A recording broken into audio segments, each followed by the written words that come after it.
அன்பு மாணவர்களுக்கு வணக்கம். மேல்நிலை 2ஆம் ஆண்டு தமிழ் பாடம். பொதுத் தேர்வில் கண்டிப்பாக கேட்கப்படுகின்ற அணி இலக்கண கேள்விகளைப் போல திணை மற்றும் துறை கேள்விகளும் கேட்கப்படுகின்றன. நமக்கு பாடப்பகுதியில் 4 மட்டுமே வந்துள்ளன. திணை, துறை என 2. இவை 4ஐயும் படித்தால் கண்டிப்பாக 4 மதிப்பெண்கள் எடுக்க முடியும். ஆகவே இதன் மீது நாம் கவனம் செலுத்துவோம். இப்போது நாம் காண இருப்பது கூதிர் பாசறை துறை. துறை விளக்கம். போருக்கு சென்ற அரசன் கூதிர் காலம் என்பது குளிர்காலத்தில் தங்கும் படை வீடு கூதிர் பாசறை ஆகும். பொதுவாக கேள்வி கூதிர் பாசறை பற்றி விளக்கம் தருக என கேட்பார்கள். ஆகவே நாம் மனப்பாடம் செய்து கொள்ள வேண்டும்.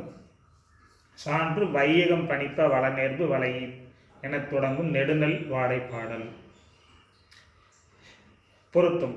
இப்பாடலில் நக்கீரர் குளிர்காலம்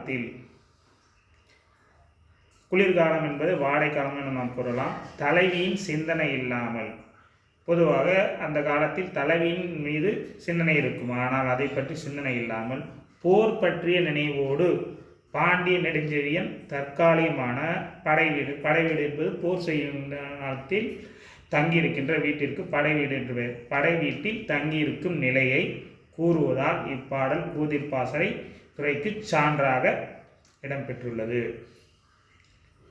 இது வாகை திணையில் பிரிவு வரும். வாகை திணையில் இந்த கூதிர் பாசறை துறை இருக்கும். இதுவும் முக்கியமான 4 மதிப்பெண் கேள்வி. ஆகவே நாம் இதை படித்து மதிப்பெண் பெறுவோம். வாழ்க வளமுடன். நன்றி.